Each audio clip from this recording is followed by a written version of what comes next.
Hi, Sean. Hey Dave, how are you? It's lovely to finally have a chance to chat with you. I've been a fan for years of your work. I wore my This Was No Boat Accident t-shirt. Ah, perfect. Thank you. I appreciate that. You know, watching this, first of all, I should ask, do you know who I'm with? With Screen Anarchy. Yes.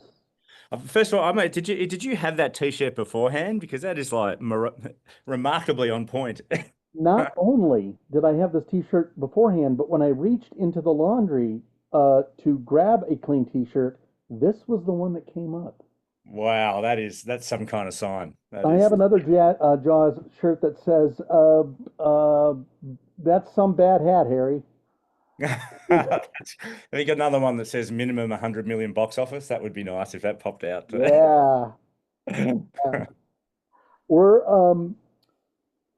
man, such longtime followers of your work, and the first thing that I want to say, and I want to get a response from you about, is okay. The character of Zephyr in this film, who is the girl that ends up on the boat trapped with Tucker, our villain, reminds me a lot of you. Because she's blonde and she's hot. No, not for any of those reasons. Thanks for noticing that. That is. Mostly because she just has a really hard time. And I think of the release for Loved One, which was so beloved on the festival circuit when it came out. And I think A Devil's Candy took so long to get out.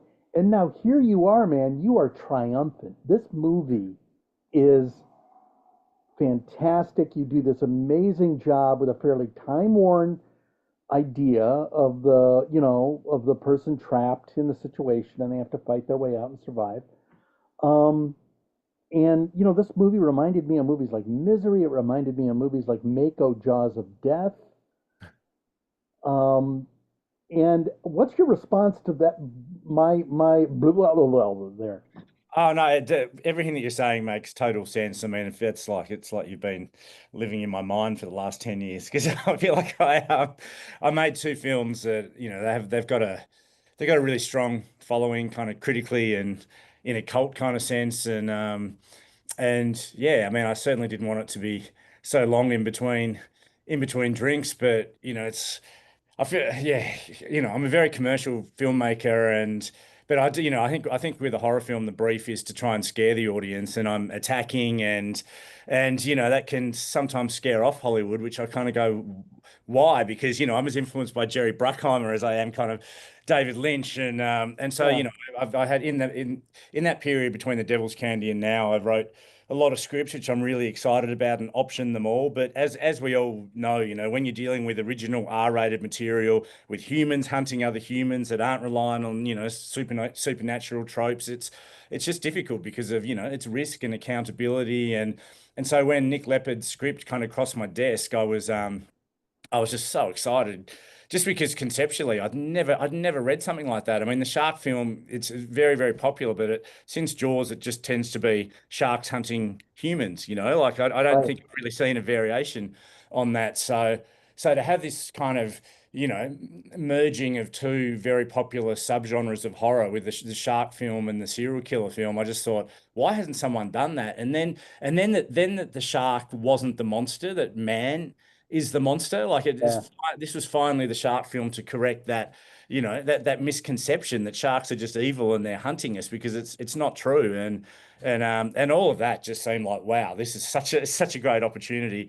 But I think it's similar to my earlier films in terms it's extreme fun. Like I always think of the audience first, but I kind of want to push them to the edge. But it's in a glossy popcorn way. You don't finish this and go, oh, that was an ordeal that I never want to watch it again. It's still a roller coaster. Well, and it also, what did it also remind me about Razorback? Yeah. These environment movies, and they always seem to take place in Australia. I don't know why.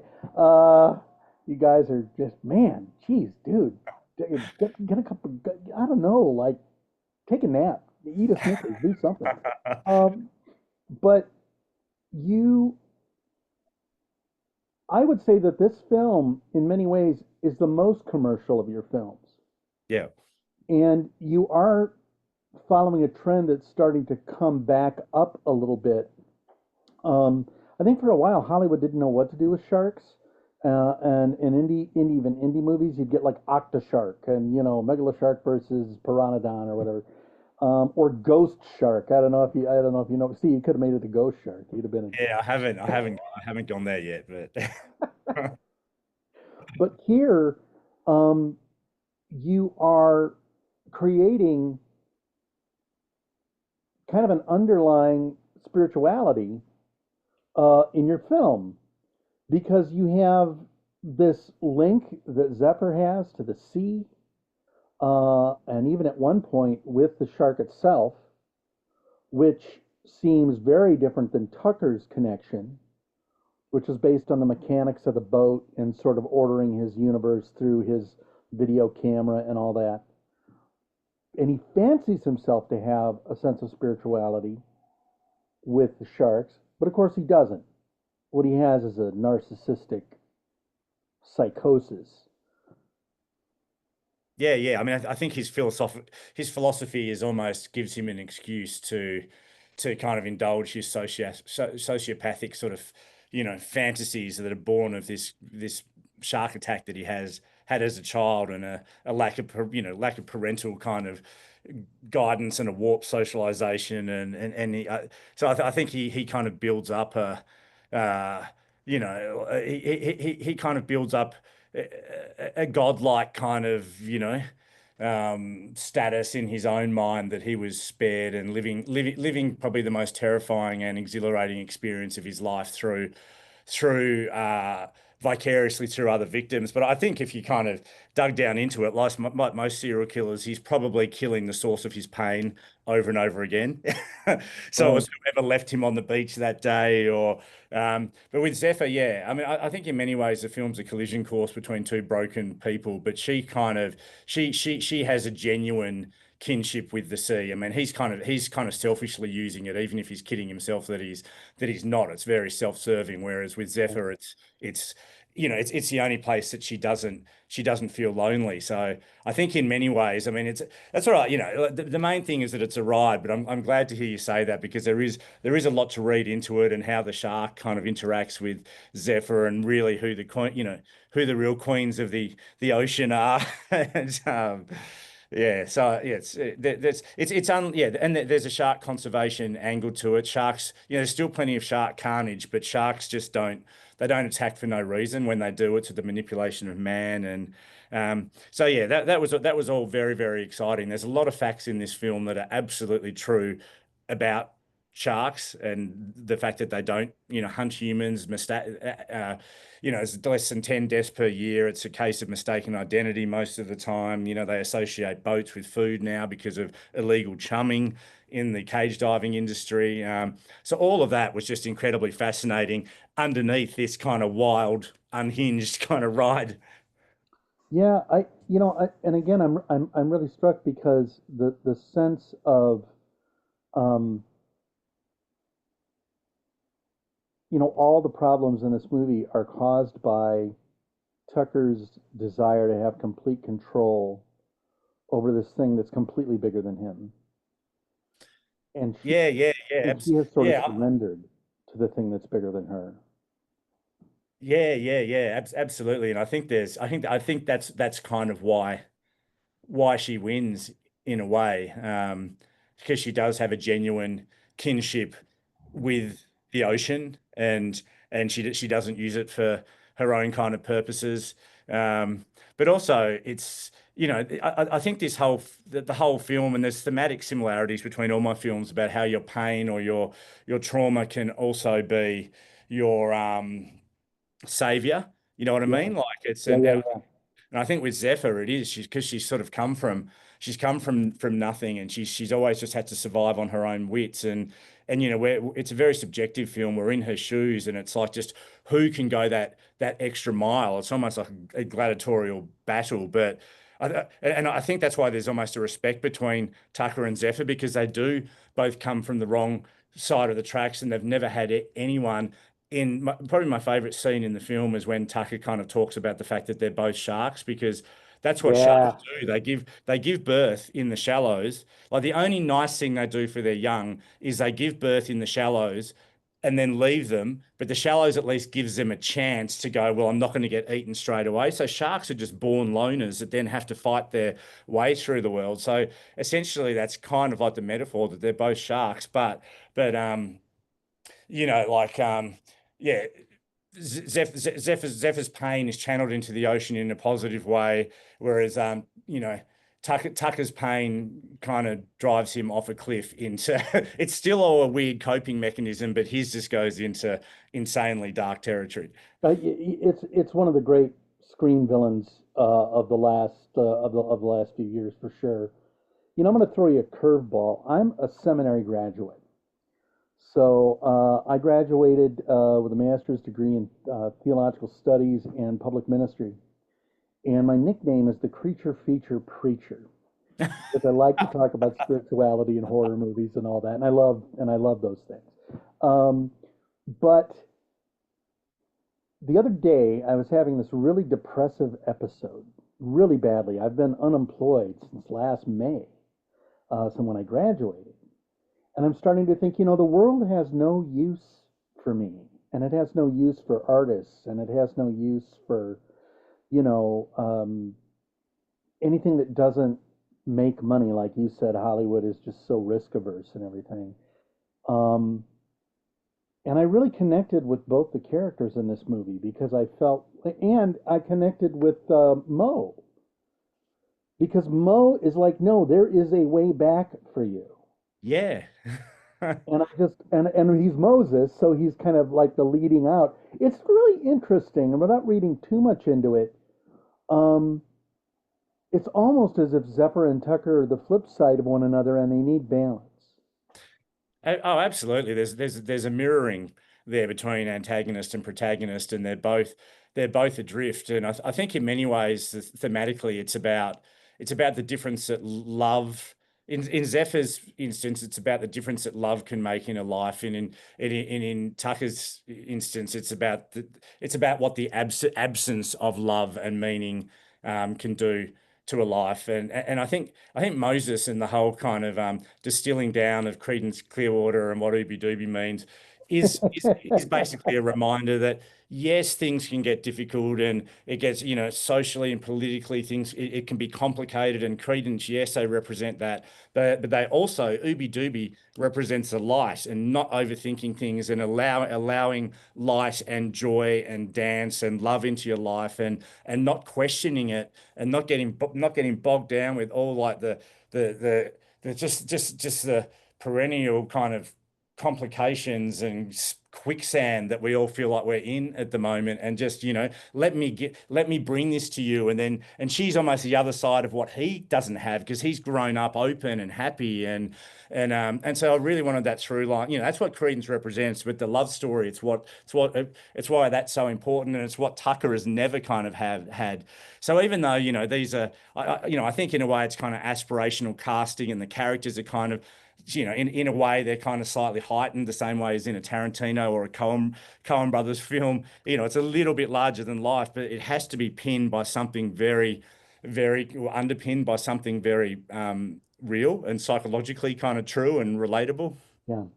Well, I mean, it's funny. I'm what's called an ex-evangelical. I actually lived in a religious community for about 30 years, and I became a liberal theological creature toward the end of that, and I look at what's happened in our society with the co-option, right, of whether it's Christianity or spirituality or whatever, into this grotesque thing we have with Trumpism and MAGA and Christian nationalism.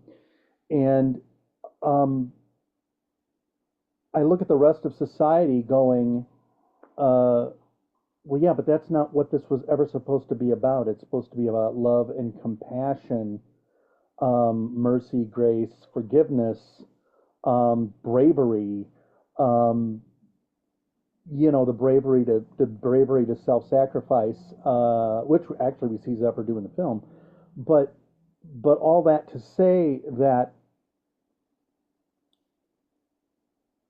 I guess all that to say that it's really interesting to me that you've tapped into a zeitgeist of people who are choosing sides Yeah, right now in the world and trying to say, hey, there's authoritarianism and all this ugliness, and then there's like the person of Jesus and what he was about, or the great spiritual leaders that we all, think of when we think of nonviolence and all these other things.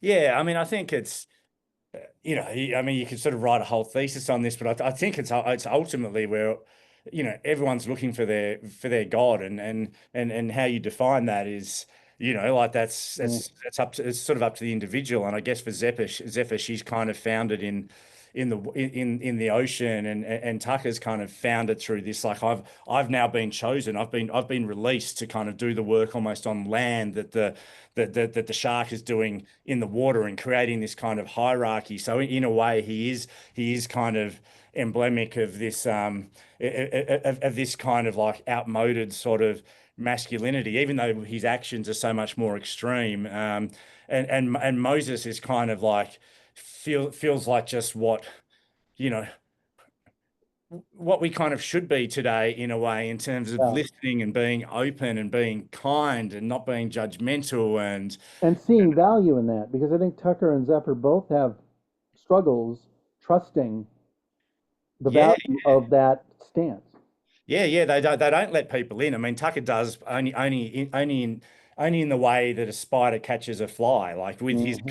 with charisma. It's not, he doesn't let people in any meaningful way, because that's been shut down for a long time. And but also when he was attacked by a shark, there was the newspaper article, and you can imagine a kid that hasn't really had much guidance, or so like social kind of skills, would be the most popular kid in his class when he's seven, but then, like, oh, here's the kind of the weird kid that just won't stop talking about sharks, and then like no one would want to hang out with him. But then these victims are on the boat, and all he can do, they can't move. They're literally they're literally kind of strapped to a Oh, chair. come on! Can we get a Tucker origin movie, a prequel?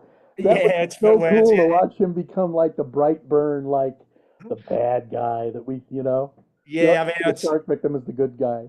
it has been kind of loosely discussed, but obviously just in kind of, fun at this point, because it's the very kind of beginning of the road. But I have to do character breakdowns for all of the every role in the film, along with for each head of department. Otherwise, I don't know how to prep the film. So I always feel like I'm starting with a really good handle on who these people are. Then the exciting thing is you cast like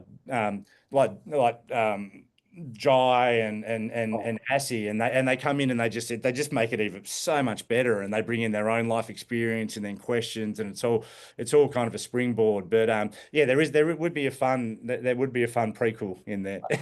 I gotta ask. Speaking of Jai, did you guys talk about Silence of the Lambs at all when he did his little dancing moment, or was that No, in your we, head? we, we we didn't. I mean, because I didn't know what he was going to do. It was in there, but we didn't rehearse it. It was, Jai wanted it shot as the very last scene on the Friday at the end of the week, and we knew it had to be kind of like an uninhibited teenager in his bedroom, just dancing like the whole world's not watching. But also Yeah, just how sick it actually. It's kind of like the fun moment in the film, but when you think about it, he's having a rap party for a snuff film, because he's a filmmaker himself. So it's actually so deranged. But I didn't know what he was going to do. No one knew what he was going to do. The whole set just kind of stopped and watched it. And he only did it twice, once for the wide and once for the close up. And but the one thing that as soon as it finished, I was like, that was just like Tom Cruise in Risky Business on yes. acid.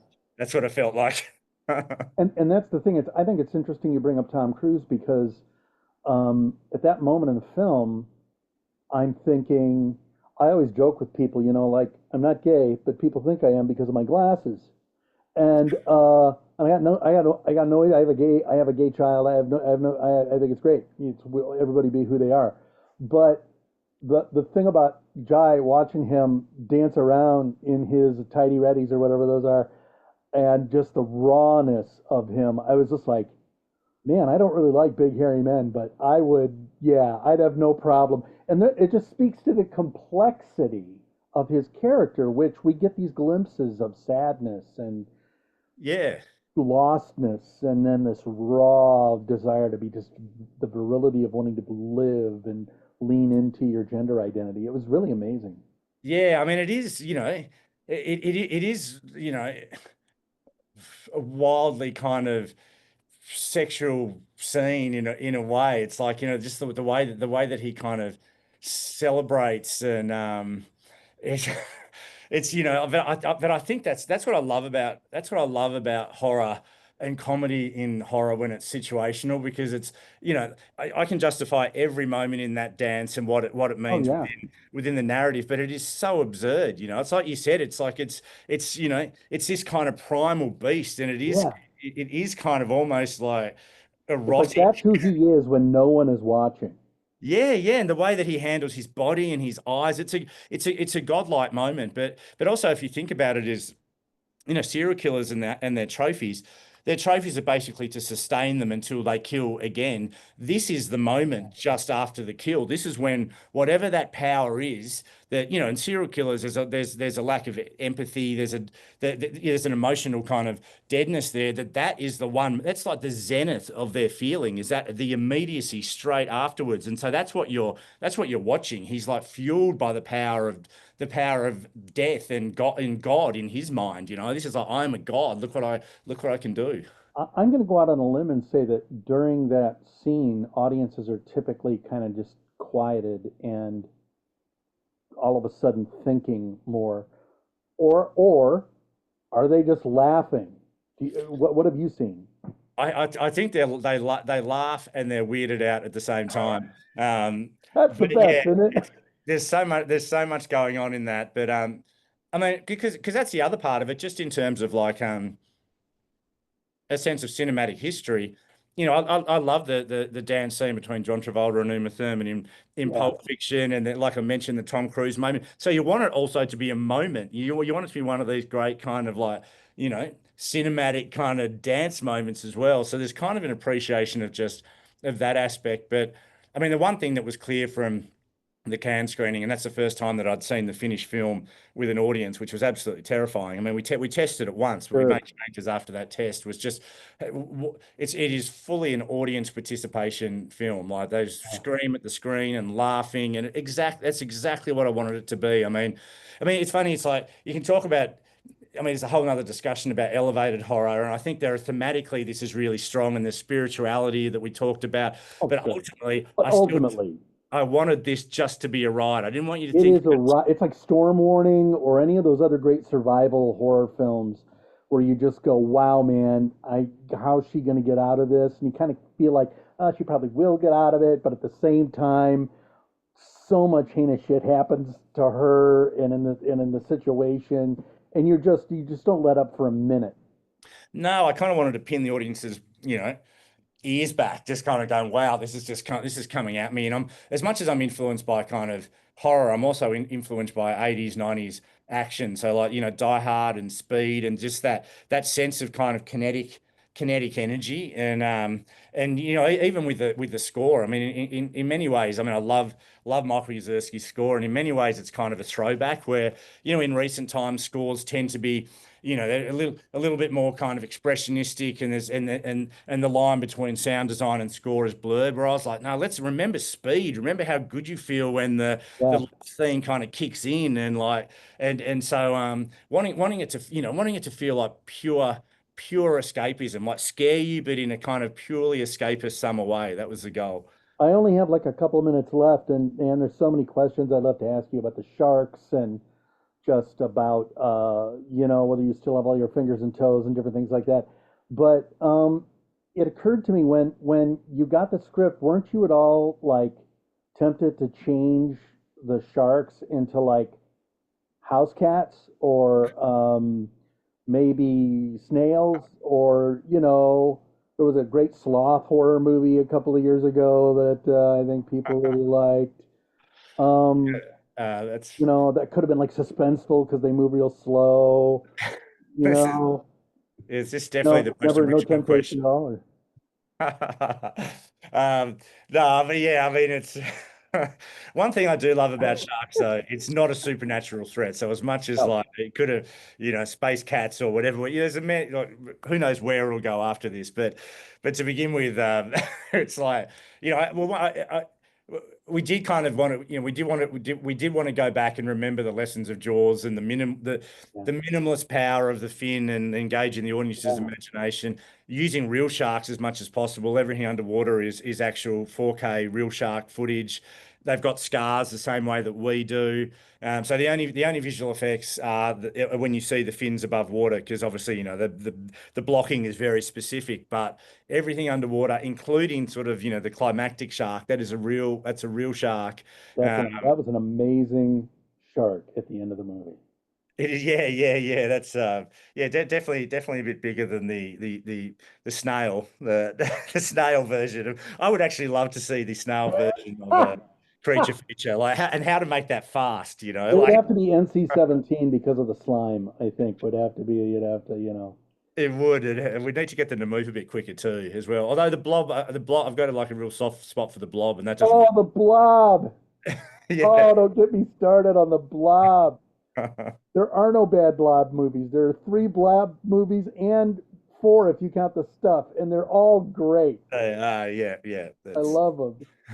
Are you, when it comes to, what was I going to ask? I was going to ask you about Jaws and whether or not you were tempted to kind of recreate any of that, like homage to that. I felt like Tucker's speech had maybe a little bit of an homage to Robert Shaw's speech that's famous from the film. Did you ever want to have a character say, "I think we're going to need a bigger boat" or something like that? no, but, yeah, it was definitely a reference, not only for the Sharks, but for Quint, and when I think actors always like some kind of like some kind of like character framework, and we talked about kind of Chopper Reed, and but we also talked about Quint and Robert Shaw and these monologues and these because he does, Yeah, because Tucker does have quite a few monologues and when you got people stuck on a boat with you, at least they could jump over the side in Jaws, where they actually can't do that in Dangerous Animals. So he's got a very kind of captive audience for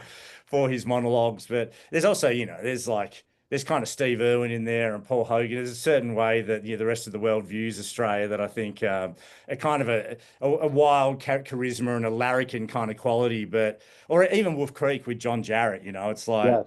It's like, we can be cracking jokes, but what's behind the smile can be kind of There quite ain't no dangerous. psycho like an Aussie psycho. Yeah, yeah, I'm doing my Dick Van Dyke best there with the Australian accent. Yeah. that's actually better than mine. I was asked the other day to do my best Tucker impression, and it was terrible. I was like, I'm behind the camera for a reason. You know, did you ever think of Tom Hardy when you were watching Tucker? When you were watching Jaws? No, no. I mean, it's funny as as responses have started to come through. Tom Hardy's been mentioned a few times, the same way as Jennifer Lawrence has in Yeah, regard to Hassie, yeah. but never crossed my mind. I mean, with Hassie, I thought about Sandra Bullock because I don't think so much in terms of look. It's more Oh yeah, energy.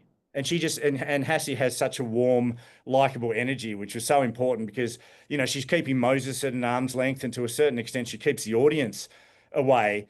She's not doing what she does early is not particularly likable behavior. You meet someone who's really lovely and he wants to cook you breakfast and you run out, but you still, but the audience still has to be with her on a heart level. And so yeah.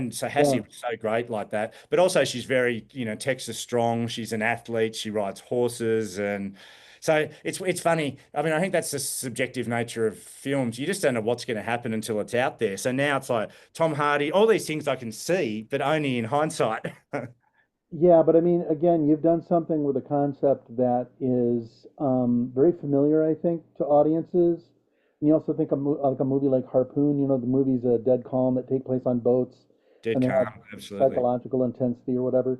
But you've done something so fun, and I don't know if I'd call it a throwback exactly, because I don't think, did you have a sense of it being a throwback at all when you made it? I mean, I think it is in terms of being influenced by 80s and 90s kind of cinema and Jaws, but I certainly don't think it's a throwback sort of, messaging wise. I think it's very much a film for today and what Tucker represents, and the hierarchy of, like, the hierarchy on land, which, the whole thing is basically an allegory for that, which you can see mirrored in today's society. So, but again, that's what I love about genre, is it's a Trojan horse for Yeah. all of this stuff if you want to look for it. But first and foremost, I wanted it to be, a summer horror thrill ride. Is horror going to be your stomping ground, do you think, in the future? I think so. I've written an action film which I really love, Okay. that I want to get off the ground. But I mean, to me, they're kind of joined at the hip. I mean, even Loved Ones, the last act is virtually an action film, like, and the action film that I've written has plenty of kind of horror elements as well. Like, I'm not the slow burn horror filmmaker, and I love those films, but I'm just too scared of the audience getting a numb ass. So I like to kind of keep it moving, and I think that's the action side of me. So yeah, action and horror are my two first loves in terms of genre. But the thing I love most about horror is, I think, in a way, all genres are drama. It's just that the drama exists between life and death, which is the most dramatic moment of anyone's life. So if you can actually get the audience to care about the characters, and theoretically, that's like the zenith of drama. You know what I mean? It's like when you watch a film like The Exorcist or Rosemary's Baby, or like, they punch so hard because the stakes are so high. That's why it's like, I mean, all this stuff about our horror, sometimes horror can be stigmatized, but it's like, it is the most dramatic genre out there. I mean, like, Yeah, it's fun walking the dog. I've got two miniature Dachshunds. I love it, but that is not, if I'm making a film about that, that's not as dramatic as if someone comes up to me and puts a knife to my throat. You know what I mean? Like, that's those moments between life and death. And yeah, I always try and milk those moments in my films and give the audience hope and snuff them out, because that's where the money is, like, totally. I mean, I remember seeing Hereditary and being a bit confused by the ending because it did seem like a lot was going on. I wasn't confused plot wise, but just, is this a good tonal shift? Is what I kept thinking. And the truth is, on revisiting it, it's the ramping up to that moment of absolute frenzy that really, really works for that film and makes it so disturbing. And I think Hereditary is another really good example of that. Or I'm sorry, Heretic is another really good oh, example of that. yeah. Um, I mean, it's sort of, I mean, it's just, horror just gets so kind of primal and psychotic too, like, and I especially think, these days. what's that? Sorry. Especially these days. Midsummer is another good example. Oh yeah, yeah, that's an amazing film. It's a really great era for horror at the moment. But you've also got kind of the return of almost like the video nasty 80s slasher with Terrifier, and it feels like that's this generation going, no, In a violent nature. yeah, it's like, I want my own Freddy Krueger, I want my own Michael Myers. It's like, yeah, give me the remakes, that's fine, but give me one that I can own. And Longlegs was almost this generation's kind of Silence of the Lambs, Oh and wow.